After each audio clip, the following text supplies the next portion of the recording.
Welcome to studio 6 கூலா கொஞ்சம் cinema. இன்னைக்கு நம்ம ஸ்டுடியோ 6ல ஒரு ஸ்பெஷலான படத்தோட டீம் வந்திருக்காங்க. அவங்க கிட்ட நம்ம நிறைய விஷயங்கள் பேச போறோம். ஆனா அதுக்கு முன்னாடி ரொம்ப இன்ட்ரெஸ்டிங்கான படத்தோட ரிவ்யூ தான் பார்க்க போறோம். இந்த படத்தோட ஹீரோ பத்தி சொல்லணும்னா அவர் ஒரு ஆக்ஷன் ஹீரோங்க. இது வரைக்கும் அவருடைய படங்கள்லாம் வில்லன்களை அடிச்சு நொறுக்கி இருக்காரு. இந்த படத்தோட ஹீரோயின் வந்து ஒரு சூப்பரான ஹீரோயின். இவங்க ரெண்டு பேரும் ஜோடியும் வந்து ரொம்ப பெருசா பேசப்பட்டிருக்கு.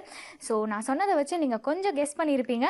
இன்னைக்கு நம்ம பார்க்க போறது நம்ம விஷால் அண்ட் லக்ஷ்மி மேனன் நடிச்சு வெளிவந்திருக்கிற நான் சிகப்பு மனிதன் படத்தோட ரிவ்யூ தான். லட்சத்துல ஒருத்தருக்கு இந்த பிரச்சனை இருக்கு. என் மகனை வேடிக்கை பார்க்கிறதுக்கு அவன் என்ன ஜூவா? பேரு narcolepsy. Any extreme emotion will make him sleep. நான் சிகப்பு மனிதன். இந்த படத்தோட பிளாட் என்னன்னா, ஹீரோ விஷால் இந்திரன்ற கேரக்டர் பிளே பண்ணியிருக்காரு. இவருக்கு லட்சத்துல ஒருத்தருக்கு இருக்கக்கூடிய நார்கோலிப்சி அப்படின்ற நோய் சின்ன வயசுல இருந்தே இருக்கு.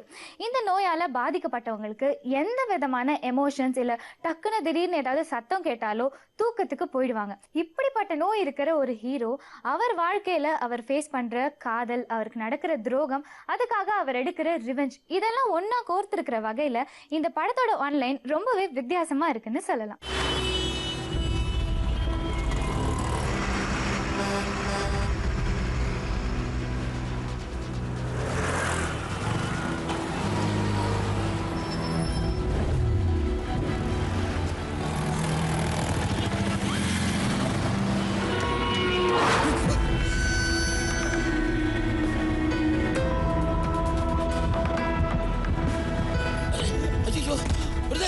ஐயோ, நம்ம இடிக்கவே இல்லை, கீழே விழுந்துட்டாரு பிரதர்.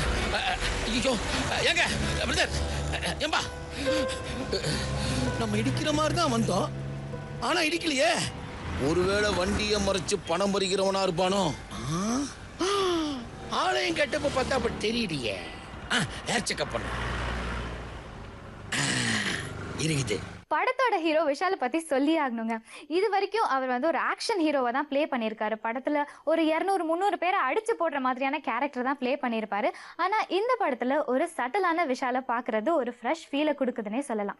நார்கோலிப்சின்ற நோயோட அவர் வேலை கிடைக்காம தவிக்கும் போதும் சரி, காதலி கிட்ட சொல்ல முடியாம ஏங்கும் போதும் சரி, கிளைமேக்ஸ்ல வில்லன்களை ரிவெஞ்ச் பண்ணும் போது அவருக்கு வெளிக்காட்டுற கோவத்திலையும் சரி, ரொம்பவே அழகான எக்ஸ்பிரஷன்ஸை வெளிப்படுத்தியிருக்காரு விஷால். பெரிய நாயகி கிட்ட சாரி கேட்கணும். யார் அது? 8th படிக்கும் போது ஐ லவ் யூ சொன்னா தூங்கிட்டேன். என்னைக்காவது சாரி கேட்கணும். தேவதைய பார்க்கணும், லவ் பண்ணணும். All the best. தேங்க்யூங்க. அழகான பொண்ணு கிட்ட இருந்து முத்தம். அது யாரு? என்ன லவ் பண்ற பொண்ணு தாங்க இந்த உலகத்திலே அழகான பொண்ணு. ஒரு நாள் ஃபுல்லா முழிச்சிட்டு இருக்கணும்.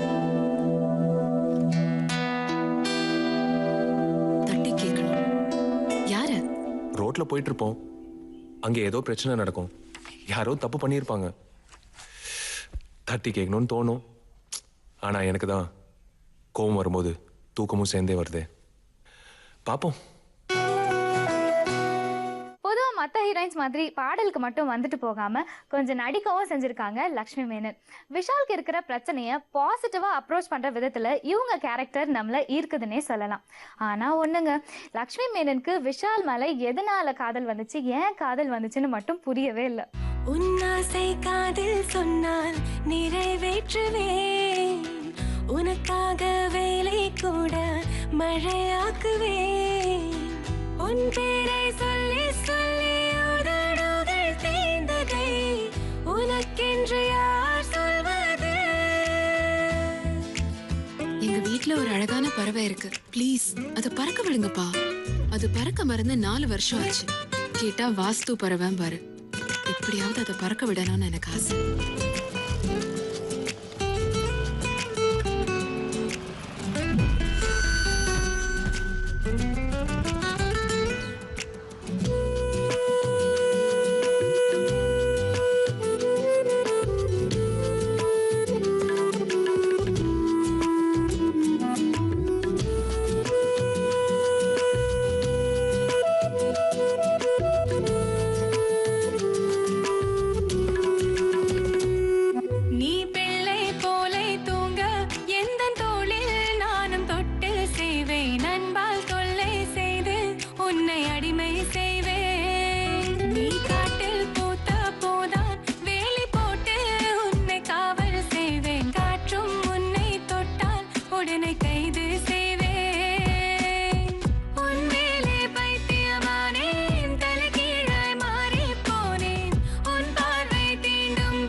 தேவைகள் எல்லாம் எளியவைதானே பெண்ணே ஓ பெண்ணே நீ கேட்டா போதும் பெண்ணே ஓ பெண்ணே இவன் தேவைகள் எல்லாம் தெரிஞ்சவைதானே ஒன்றாய் ஒவ்வொன்றாய் நீ தந்தா போதும்.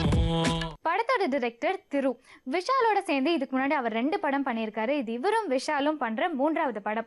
இவங்க 2 பேரும் சேர்ந்து ஆல்ரெடி ஒர்க் பண்ணியிருக்கிறதுனாலயோ என்னவோ இவங்க 2 பேருக்குள்ள ஒரு சூப்பரான பாண்ட் இருக்கிறது படத்திலேயே தெரியுது. ஏன்னா ஒரு வித்தியாசமான விஷால நம்ம டைரக்டர் திரைக்கு கொண்டு வந்திருக்காரு. இந்த படத்தோட ஜானர் என்னவோ ரொம்ப ரொம்ப ரிஸ்கான ஜானர். ஏன்னா சின்ன சின்ன மிஸ்டேக்ஸ் கூட ஸ்க்ரீன் பிளேவை தவறா கொண்டு வரதுக்கான வாய்ப்புகளை ஏற்படுத்தி விட்டுரும். மோர் ஓவர் ஸ்க்ரீன் பிளேல எந்த ஒரு மிஸ்டேக்கும் இல்லாம சூப்பரா கொடுத்திருக்கிறதுனால டைரக்டரை கண்டிப்பா பாராட்டியே ஆகணும். ஹலோ பிரதர், சொல்லாம போயிட்டே பிரதர், நல்லாதாக இருந்தா. ரோட கிராஸ் பண்ண போது பொத்திர விழுந்து பட்டுன்னு போயிட்டா. பாவங்க, அனால போடுங்க ப்ளீஸ். உங்களை நான் யாரையும் கட்டாயப்படுத்தல, இவ்வளவுதான் கொடுக்கணும். உங்களால பிடிச்சது ஹெல்ப் பண்ணுங்க. 500 1000 ஹெல்ப் மீ. இங்க பாருங்க, தூங்குற மாதிரியே இருக்காங்க. என்ன சேஞ்சா வந்து விழுங்குது.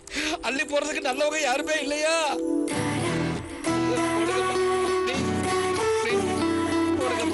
ஏப்பா, நான் என்ன ஓட்டா கேட்டேன்? நோட்டு தானே கேட்டேன். ஓடுங்க ப்ளீஸ். தள்ளுங்க ப்ளீஸ். பர்ஸோட வர்றாங்க. என்னாச்சு இவருக்கு? உயிர் போச்சு மேடம், செத்து போயிட்டாரு. அடக்கம் பண்ணணும். அனாதை போடும். நீங்க? நானும் அனாதை தான் மேடம். அனாதைக்கு அனாதை தானே ஆதரவு. அடக்கம் பண்றதுக்கு மொத்தம் எவ்வளவு செலவாகும்? ஒரு வாரத்துக்கு சரக்கு சைடிஸ் எல்லாம் சேர்த்து ஒரு 5000 rupees ஆகும் மேடம்.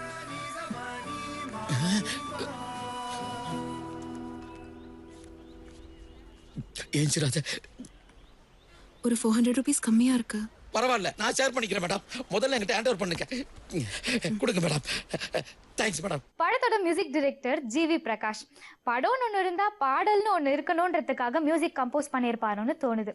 பாடல்களை பார்க்கும்போதும் சரி கேட்கும் போதும் சரி அவ்வளவா இன்ட்ரெஸ்டிங்கா இல்லைன்னு தான் சொல்லணும். பாட்டு வர்றப்பெல்லாம் படம் பார்க்குற மக்களுக்கும் நார்கோலிப்சி வந்துடுமோன்னு பயமாவே இருக்கு. சோகங்கள் கூடாதே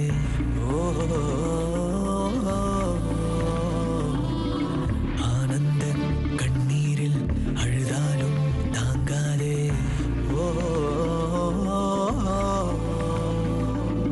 இறைவா ஓர் வரம் கொடு, ஓ இவன் எந்தன் மகனாகவே தினம்தோறும் அழவிடு, ஓ தாயாகி தாலாட்டவே.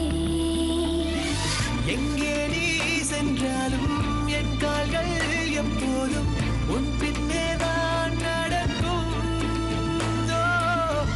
ஆகாயம் சாய்ந்தாலும் பூலோகம் ஓய்ந்தாலும் நம் காதல் தான் இருக்கும்.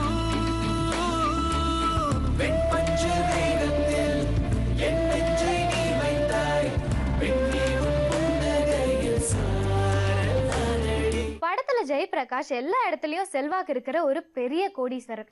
அப்படிப்பட்டவரோட பொண்ணான லக்ஷ்மி மேனனை ஏதோ ஒரு ஃப்ரெண்டு சொன்னான்றதுக்காக 4 பேர் ரொம்ப ஈஸியா தைரியமா ஹராஸ் பண்றதும், ஜேபி விஷாலை நம்பி அவருடைய வீட்டில் தான் பொண்ணை விட்டுட்டு போறதும், நார்கோலிப்சி பிரச்சனையோட இருக்கிற விஷால் கிளைமேக்ஸ்ல போலீஸ்ட போகாம தனியா வில்லன்களை பார்க்க போறதும் நம்புற மாதிரி இல்லை. படத்துல ட்விஸ்ட் வேணுன்றதுக்காக ஃப்ரெண்டையே வில்லன் ஆக்கியிருக்காங்க. காதுல பூ வைக்கலாம், ஆனா பெரிய பொக்கே வச்சிருக்காங்கன்னு யோசிக்கும் போது கொஞ்சம் கஷ்டமா தான் இருக்கு. லாஜிக்கெல்லாம் ஒதுக்கி வச்சுட்டு பார்த்தா ஓவராலா படம் ஓகேன்னு சொல்லலாம். ஒரு தடவை போய் பார்க்கலாம். வித்தியாசமான படம். இந்தாம்மா. தேங்க்ஸ்.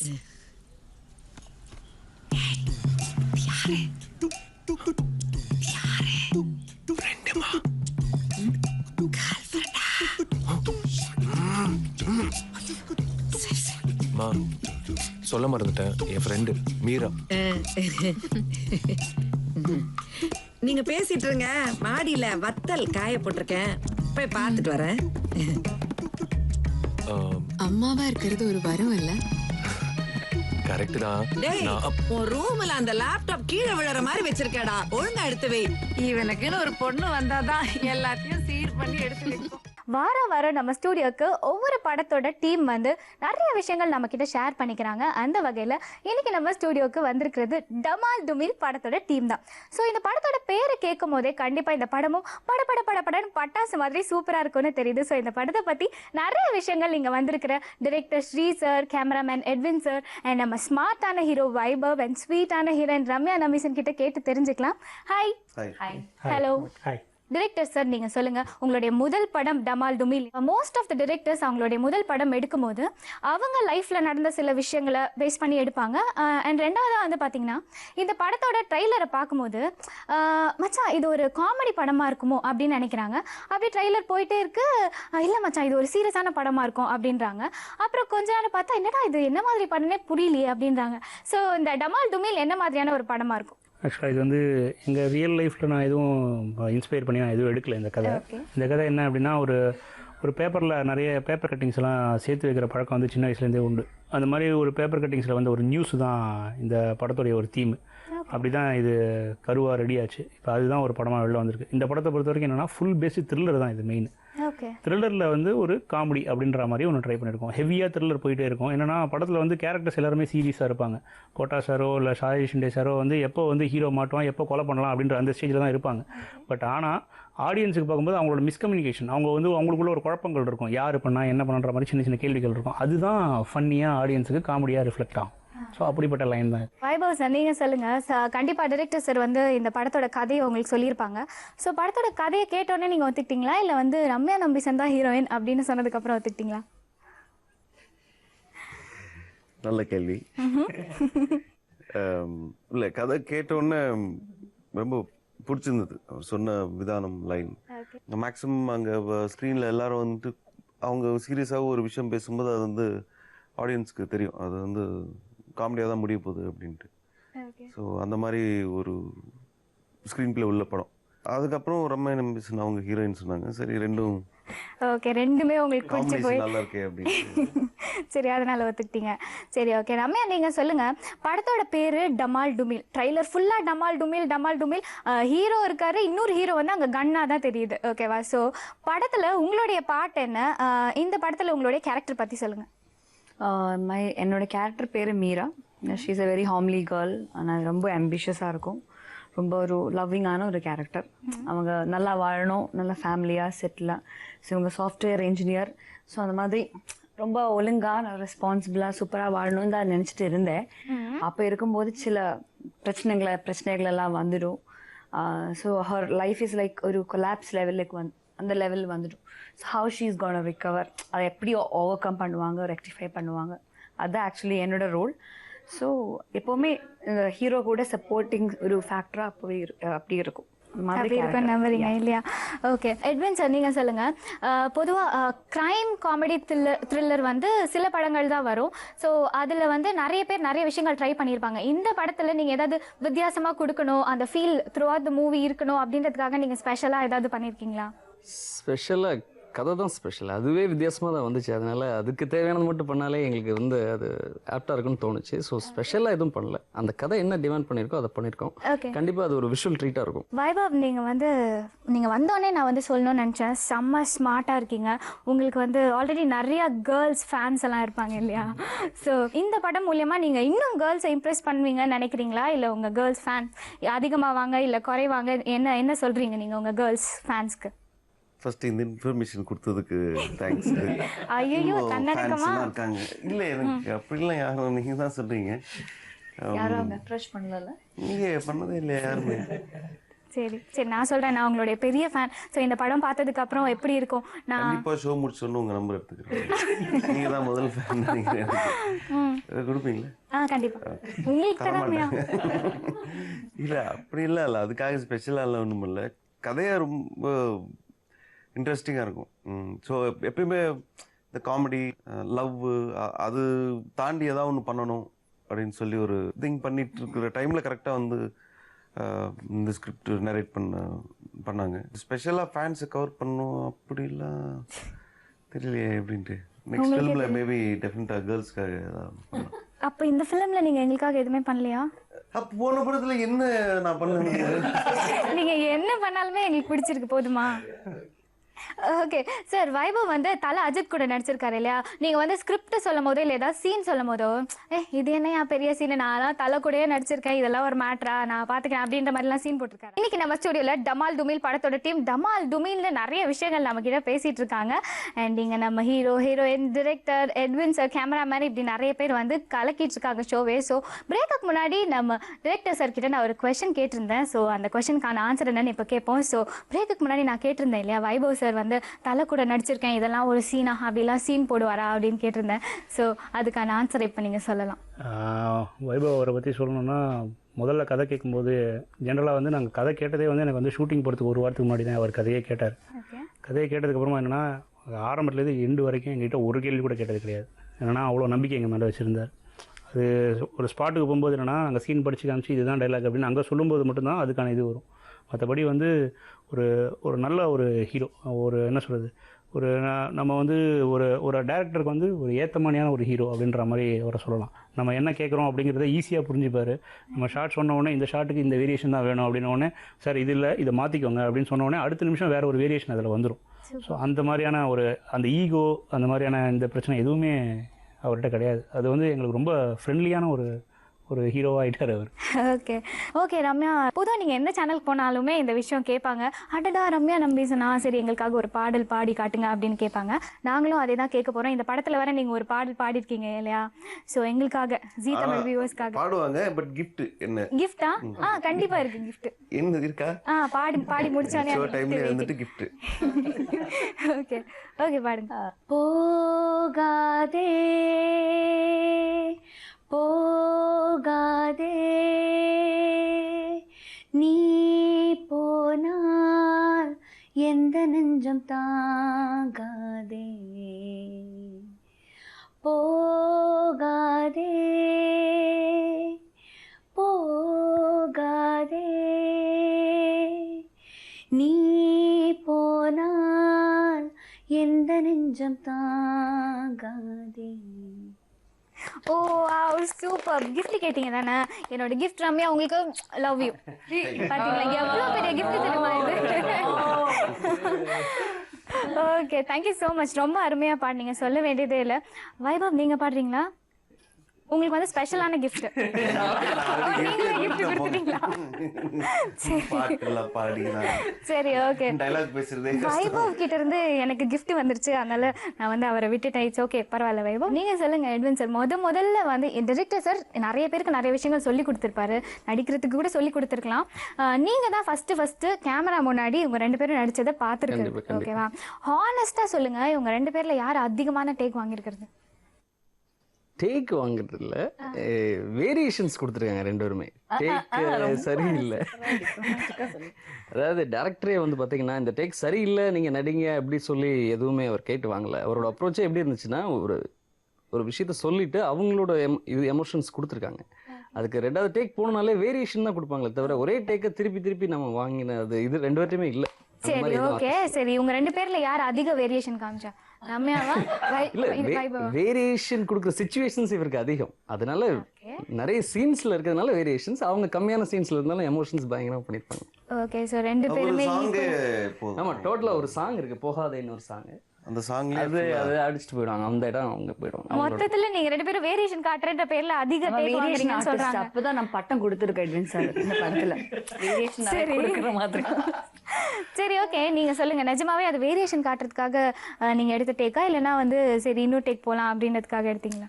ஆக்சுவலா படம் வந்துட்டு என்ன சீன் எடுக்கணுமோ அன்னைக்கு ஒரு பிளான் பண்ணியிருப்பாங்களே, ஒரு 2 சீன் அந்த மாதிரி. ஸோ அது முடிஞ்சிடும். அதுக்கப்புறம் வந்து டைம் இருக்கேன்னு சொல்லிட்டு வேரியேஷன்ஸ் நிறைய பண்ணுறேன்.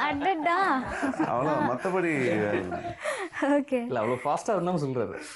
நிறைய சுவாரஸ்யமான விஷயங்கள் பேசிகிட்டே இருக்கோம். ஆல்மோஸ்ட் நம்ம ஷோவோட எண்டுக்கு வந்தாச்சு. ஐசிங் ஆஃப் த கேக் மாதிரி வைபவ் நீங்கள் வந்து படத்தில் நிறைய டைலாக்ஸ் பேசியிருப்பீங்க இல்லையா? ஸோ நீங்கள் வந்து இந்த டைலாக் எனக்கு ரொம்ப பிடிச்ச டைலாக், எல்லாருக்குமே பிடிக்கும் அப்படின்னு நினச்சி நீங்கள் பேசின டைலாக் என்ன? அது இப்போ எங்களுக்காக பேசி காட்டுங்க. ஞாபகம் இருக்கு என்ன டிரெக்டர் சார் முன்னாடி எப்படி சொல்றீங்க? என்ன எது கேட்டாலுமே நீங்க என்னாச்சு, என்ன எங்க இருக்கோம் அப்படின்ற மாதிரியே பதில் சொல்லிட்டு இருக்கீங்க. திடீர்னு டைலாக்ன்றீங்களா? அதான் அதனால அந்த ரியாக்ஷன் ஸ்பாட்லயே வந்துட்டு 100% அப்பவே கொடுத்து முடிச்சிருவாரு. முடிச்சா அவ்வளவுதான்.